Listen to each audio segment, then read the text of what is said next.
La scène fait d'abord penser à l'arrestation de narcotrafiquants. Mais dans ce quartier de Madrid, ces hommes menottés ne sont pas des dealers. Ils sont accusés d'un tout autre trafic, celui de migrants, transportés à travers l'Europe cachés dans des camions. En Roumanie, opération similaire la semaine dernière. 28 membres d'une organisation criminelle interpellés. 7 hommes au sol et ses complices récupéraient les migrants en Turquie, avant d'emprunter la route des Balkans pour les déposer en Allemagne. Des jours entiers entassés par dizaines dans des fourgons, comme le montre cette photo fournie par Europol. En charge de la lutte contre ce trafic en Europe, l'agence s'inquiète de l'essor de ces voyages parfois mortels. En Bulgarie, on a eu 18 morts dans un camion, à l'arrière d'un camion, qui avait été abandonné suite à un contrôle.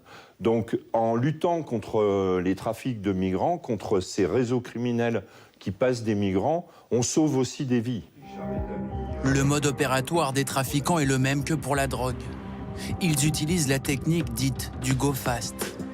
Une voiture appelée l'ouvreuse roule devant le camion transportant les migrants, avec une mission: prévenir le conducteur du fourgon de la présence de la police pour qu'il change d'itinéraire. Voilà comment, pendant 6 mois l'an dernier, des trafiquants français auraient fait passer plus de 250 migrants entre la Hongrie et l'Autriche. Ici, l'un des véhicules utilisés. Là, un autre intercepté lors d'un transport de migrants. Arrêtés le mois dernier, 6 hommes, 5 Français et un Marocain, âgés d'une vingtaine d'années.